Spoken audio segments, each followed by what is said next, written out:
حضرت امام مہدی کی آمد سے قبل نشانیوں کا ظہور روایات میں اس طرح ملتا ہے۔ محمد بن علی سے روایت ہے کہ امام مہدی رضی اللہ تعالیٰ عنہ کے ظہور سے پہلے دو نشانیاں ایسی ظاہر ہوں گی جو کہ زمین و آسمان کی پیدائش سے لے کر اب تک ظہور پذیر نہیں ہوئی ہیں۔ اول یہ کہ ماہ رمضان کی پہلی تاریخ کو چاند گرہن ہوگا، اور دوسری یہ اسی ماہ کے نصف میں سورج کو بھی گرہن لگے گا۔ جب سے اللہ تعالیٰ نے زمین و آسمان پیدا فرمائے ہیں، چاند سورج کو اس طرح کا گرہن کبھی نہیں لگا۔ سنن دارقطنی حدیث 10۔ حضرت ولید کہتے ہیں کہ مجھے ام شریک سے روایت بیان کی گئی ہے کہ امام مہدی کے نکلنے سے پہلے رمضان کے مہینے میں 2 دفعہ سورج کو گرہن لگے گا۔ کچھ ناعاقبت اندیش لوگ ان احادیث کو مرزا غلام احمد کے ساتھ جوڑنے کی ناکام کوشش کرتے ہیں، لیکن یہ خائن باقی ساری احادیث کو پس پشت ڈال دیتے ہیں، جن کا ذکر ہم اس ویڈیو میں تفصیل کے ساتھ کریں گے۔ اس سے پہلے اگر آپ ہمارے چینل میں نئے ہیں تو ہماری گزارش ہے کہ چینل کو سبسکرائب کر کے ساتھ موجود گھنٹی کی علامت کو بھی دبا دیں تاکہ ہماری آنے والی ویڈیوز آپ کو ملتی رہیں۔ ناظرین، مسلمانوں کے نزدیک قیامت سے قبل حضرت مہدی کی آمد یقینی سمجھی جاتی ہے۔ حضرت مہدی امت میں ایک مجدد کامل اور ایک عادل کا درجہ رکھتے ہیں۔ ابو سعید خضری فرماتے ہیں کہ رسول کریم صلی اللہ علیہ وسلم نے فرمایا، حضرت مہدی میری اولاد میں سے ہوں گے، روشن کشادہ پیشانی، اونچی ناک والے، وہ روئے زمین کو عدل و انصاف سے بھر دیں گے جس طرح سے وہ ظلم و ستم سے بھری ہوئی تھی۔ وہ 7 برس تک زمین پر برسر اقتدار رہیں گے۔ ابو داؤد۔ حضرت علی رضی اللہ تعالیٰ عنہ سے روایت ہے کہ نبی کریم صلی اللہ علیہ وسلم نے ارشاد فرمایا، مہدی اہل بیت میں سے ہوں گے اور اللہ تعالیٰ ایک ہی رات میں خلافت اور مہدیت کی صلاحیت پیدا فرما دے گا۔ سنن ابو داؤد کتاب المہدی رقم الحدیث 4282۔ یعنی امت کو ان کے دور میں جن امور کی ضرورت ہوگی اور جو چیزیں اس کی کامیابی اور برتری کے لیے ضروری ہوں گی، وہ پوری روئے زمین کے مسلمان بے تحاشا قربانیاں دینے کے باوجود محض ان چند چیزوں کے نہ ہونے کی وجہ سے کامیاب نہ ہو رہے ہوں گے۔ حضرت مہدی کو قدرتی طور پر ان کا ادراک ہوگا اور ان کوتاہیوں کی تلافی اور ان چند مطلوبہ صفات کو بآسانی اپنا کر امت کے لیے مثالی کردار ادا کریں گے۔ چند سالوں میں وہ سب کچھ کر لیں گے جو صدیوں سے مسلمانوں سے بننا پڑ رہا ہوگا۔ وہ پہلے سے پیدا نہیں ہوئے ہیں، عام انسانوں کی طرح پیدا ہوں گے۔ 40 سال کی عمر میں امت مسلمہ ان کو اپنا قائد بنائے گی۔ ان کے ہاتھ پر بیعت کر کے کفر کے برپا کردہ مظالم کے خلاف وہ عظیم جہاد شروع کرے گی جس کا اختتام عالمی خلافت اسلامی کے قیام پر ہوگا۔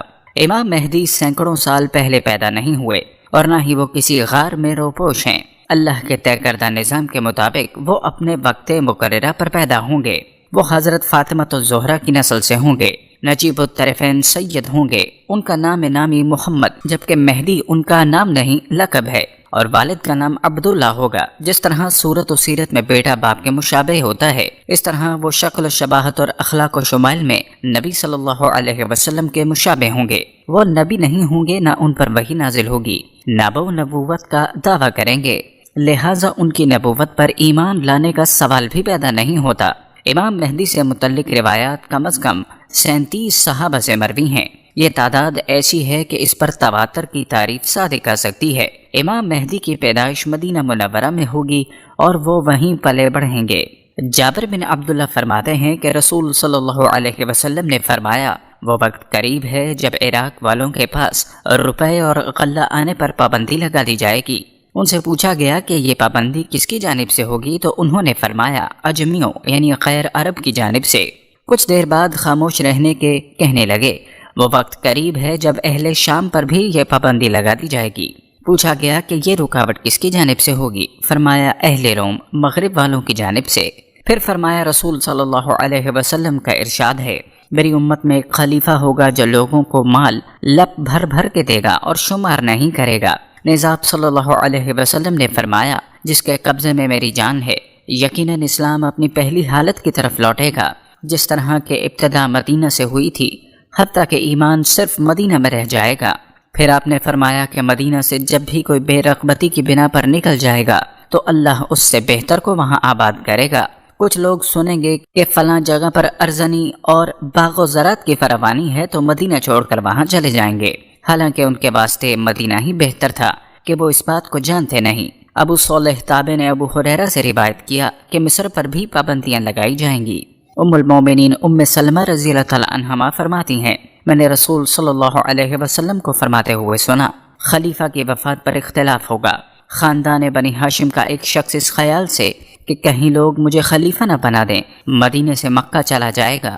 لوگ اسے پہچان کر کہ یہی مہدی آخر الزماں ہے گھر سے باہر نکال لائیں گے، اور حجر اسود اور مقام ابراہیم کے درمیان ان کے نہ چاہتے ہوئے بھی ان کے ہاتھ پر بیعت خلافت کریں گے۔ اس بیعت خلافت کی خبر سن کر شام سے ایک لشکر ان کے مقابلے کے لیے روانہ ہوگا۔ چنانچہ یہ لشکر جب بیدا میں پہنچے گا دھنسا دیا جائے گا۔ اس کے بعد ان کے پاس عراق کے اولیاء اور شام کے ابدال حاضر ہوں گے۔ پھر ایک شخص شام سے نکلے گا جس کے ننہال قبیلہ قلب میں ہوں گی، وہ اپنا لشکر ان بنی ہاشم کے اس شخص کے خلاف مقابلے کے لیے روانہ کرے گا۔ اللہ اس لشکر کو شکست دے گا جس کے نتیجے میں ان پر آفت آئے گی۔ یہی قلب کی جنگ ہے۔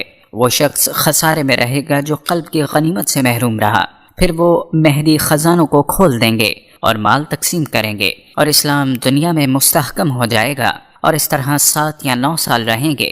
اس روایت کو طبرانی نے روایت کیا ہے اور اس کے تمام راوی صحیح ہیں۔ ابو داؤد کی روایت میں ان الفاظ کا اضافہ ہے، پھر وہ مہدی وفات پا جائیں گے اور لوگ ان کی نماز جنازہ پڑھیں گے۔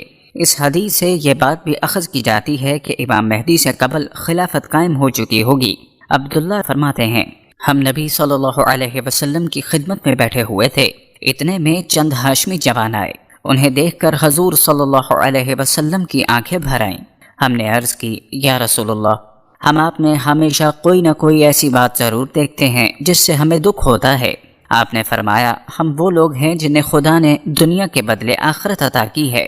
بہت جلد ایسا وقت آنے والا ہے کہ میرے اہل بیت نہایت تکلیف اور سختی میں مبتلا ہوں گے، ان پر بڑی مصیبتیں آئیں گی، حتیٰ کہ مشرق اور مغرب سے کچھ لوگ آئیں گے جن کے ہمراہ سیاہ جھنڈے ہوں گے۔ ان کا مقصد دنیا کے خزانوں پر قبضہ کرنا نہ ہوگا، لیکن لوگ ان کی راہ روکیں گے، اس لیے وہ لوگوں سے جنگ کریں گے۔ اللہ انہیں فتح نصیب کرے گا، اور جس کام کا ارادہ کیا ہوگا وہ پورا کرے گا۔ اس وقت یہ لوگ اپنی حکومت کو پسند نہ کریں گے، بلکہ میرے اہل بیت میں سے ایک شخص کو اپنا سردار مقرر کریں گے، اور وہ زمین کو اس طرح عدل و انصاف سے بھر دیں گے جس طرح لوگوں نے اسے ظلم سے بھر دیا ہوگا۔ لہٰذا تم میں سے جو شخص اس زمانے کو پائے وہ ان کا ساتھ دے، اگرچہ اسے برف پر گھٹنوں کے بل ہی کیوں نہ گھسٹ کر جانا پڑے۔ سنن ابن ماجہ حدیث نمبر 4082۔ حضرت علی بن ابی طالب کرم اللہ وجہ سے روایت ہے کہ رسول اللہ صلی اللہ علیہ وسلم نے فرمایا، آخری زمانے میں ایک فتنہ ہوگا جو لوگوں میں اس طرح رچ بس جائے گا جیسے سونا اپنے معدن میں حل ہو جاتا ہے۔ لہٰذا تم لوگ اہل شام کو گالی نہ دو، کیونکہ ان میں ابدال بھی ہیں، لیکن ان کے بروں کو گالی دو۔ عنقریب اہل شام پر زوردار بارش برسائی جائے گی جو ان کی جماعت کو متفرق کر دے گی، یہاں تک کہ اگر ان سے لومڑیاں بھی لڑیں تو وہ بھی ان پر غالب آ جائیں۔ اس وقت میرے اہل بیت میں سے ایک شخص 3 جھنڈوں کی جماعت کے ساتھ نکلے گا، ان کو زیادہ سمجھنے والا 15,000 اور کم سمجھنے والا 12,000 سمجھے گا، اور 7 جھنڈوں سے لڑیں گے جن میں سے ہر ایک جھنڈے کے نیچے ایک آدمی ہوگا جو حکومت کا طالب ہوگا۔ اللہ ان سب کو قتل کر دے گا اور مسلمانوں کو ان کی الفت و نعمت اور ان کا دور و نزدیک لوٹا دے گا، یعنی مسلمانوں کو ہر قسم کی نعمتیں اور سکون دوبارہ میسر آ جائے گا۔ اس حدیث سے ہم بخوبی اندازہ لگا سکتے ہیں کہ حال ہی میں شام کے مسلمانوں پر کس طرح بموں کی بارش کی گئی ہے، اور یہ بھی کہ امام مہدی کا ظہور بہت ہی قریب ہے۔ امام مہدی کے دور میں لڑی جانے والی جنگوں میں ایک بات ذہن میں رکھنی چاہیے کہ حضرت مہدی کے وقت جنگ عظیم ہوگی، یعنی حق و باطل کا آخری مارکہ ہوگا جس میں دونوں فریقوں میں سے کوئی بھی اس وقت تک پیچھے نہیں ہٹے گا جب تک اس کی قوت ختم نہ ہو جائے۔ لہٰذا یہ جنگ کئی بڑی جنگوں پر مشتمل ہوگی۔ نیز یہ صرف حضرت مہدی کے علاقے تک محدود نہیں ہوگی، بلکہ یہ جنگ بیک وقت کئی محاذوں پر چل رہی ہوگی، جن میں ایک محاذ تو وہ ہوگا جس پر حضرت مہدی کمانڈ کر رہے ہوں گے، دوسرا بڑا محاذ فلسطین کا ہوگا، تیسرا عراق کا ہوگا جس کو حدیث میں دریائے فرات والا محاذ کہا گیا ہے، ایک اور بڑا محاذ ہندوستان کا ہوگا۔ اس کے علاوہ بھی کئی چھوٹے محاذ ہو سکتے ہیں، البتہ ان تمام محاذوں کے مرکزی کمانڈ حضرت مہدی کے ہاتھ میں ہوگی۔ حضرت مہدی کس محاذ پر ہوں گے اور کہاں سے تابوت سکینہ نکال کر لائیں گے؟ نیز دجالی ابلیسی نمائندوں نے حضرت مہدی اور حضرت عیسیٰ کے خلاف کیا کیا تدبیریں کی ہیں، ان جنگوں پر تفصیلی بحث ہم اپنی آنے والی ایک ساتھ میں کریں گے۔ ستعود شام للحياة بهية